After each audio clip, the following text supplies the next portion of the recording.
আসসালামু আলাইকুম, আশা করি সবাই ভালো আছেন। আলহামদুলিল্লাহ, আল্লাহর অশেষ রহমতে আমরা আপনাদের মাঝে ভালো আছি। যে যেখান থেকে আমার ভিডিওটি দেখছেন, ছোট হলে আদর, স্নেহ, ভালোবাসা, আর বড় হলে আমার সালাম। অনেক দিন পর আমি আপনাদের মাঝে নতুন একটা ভিডিও নিয়ে হাজির হলাম। আমার ভিডিওটি কি তা সম্পূর্ণ ভিডিও যে আমার সঙ্গে থাকুন, দেখতে থাকুন। ঈদের পরে আমার মাকে দেখতে যাচ্ছি আমরা, আমার ছেলে মেয়ে আর আমি যাচ্ছি আমার বাবার বাসায় আমার মাকে দেখার জন্য।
চলে আসছে আমাদের বাসার সামনে, এই যে পাহাদ আর রূপাইদার সামনে বসছে।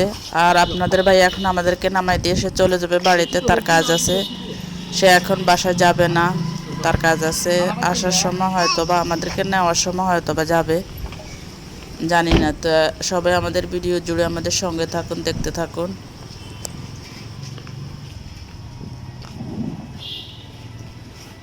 আমি বাসায় আসার কথা শুনে আমার আম্মা এই যে অনেকগুলো মাংস ভিজিয়ে রাখছে, মনে হয় 5 কেজি হবে, 5 কেজিরও বেশি হবে মাংস ভিজিয়ে রাখছে। বলছে যে আমি আসলে আমার হাতে রান্না করাবে, কারণ আমার আম্মু, আমাদের ফ্যামিলির সবাই আমার হাতের রান্না খুবই পছন্দ করে।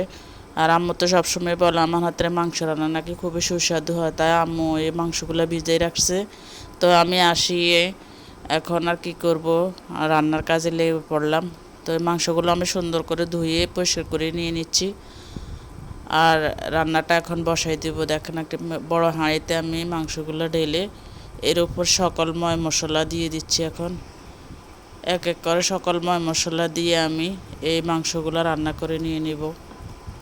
তো সবাই আমার ভিডিও জুড়ে, পুরো ভিডিও জুড়ে আমার সঙ্গে থাকুন। অনেকে বলবেন যে অনেক দিন ভিডিও দিই নেই কেন, আসলে মন মানসিকতা ভালো নাই, ভিডিও ভাইরাল হয় না, এবং কি কেউ ভিডিওটা তেমন একটা দেখেও না, লাইক কমেন্ট শেয়ার কিছুই করে না, এই জন্য ভিডিও ছাড়ি না। তারপরে অনেকে আবার রিকোয়েস্ট করছে যে কেন ভিডিও ছাড়ি না, এই জন্য আবার এই যে মাংসের উপর সকল ময় মশলা, জিরা, আদা, রসুন বাটা, পেঁয়াজ বাটা, বাদাম, সরিষা, সব মানে গরম মশলা সবগুলো আমি নিজ হাতে শিলপাটায় বেটে তো রান্নাটা এখন বসিয়ে দিলাম। আর বাবুশ্রী এভাবে রান্না করে, দেখেন আমি মশলাগুলো উপরে দিয়ে মাংসটা মাখায় নাই, চুলার উপরে দিয়ে দিচ্ছি। আর এই ফাঁকে দিয়ে আমার ভাইয়া নিয়ে আসছে অনেক আম, জাম, কাঁঠাল, অনেক কিছু নিয়ে আসছে আমাদেরকে দেখে। তো আমার মেয়ে এখন জামগুলো বানাইতেছে, আর এদিক দিয়ে আমি এদিন মাংসগুলো রান্না করে নিয়ে নিচ্ছি। মাংস রান্না প্রায় শেষ হয়ে আসছে। তো দেখেন রান্নাটা কেমন, কালারটা অসাধারণ, অনেক সুন্দর। তো আমি কথা বলতে বলতে আমার রান্নাটা শেষ করে নিয়ে নিচ্ছি। আর আমার ভিডিওর কোনো অংশ যদি আপনাদের থেকে ভালো লাগে, অবশ্যই লাইক, কমেন্ট, শেয়ার, সাবস্ক্রাইব করে পাশে থাকবেন, পাশে থাকা বেল আইকনটি বাজিয়ে দিবেন। আর আপনাদের সুন্দর সুন্দর মূল্যবান মতামত জানিয়ে দেবেন। তাহলে এখন আজকের মতো এখানে, আল্লাহ হাফেজ, আসসালামু আলাইকুম। যদি ভিডিও ভালো লাগে তাহলে পরবর্তী ভিডিওতে আবার দেখা হবে।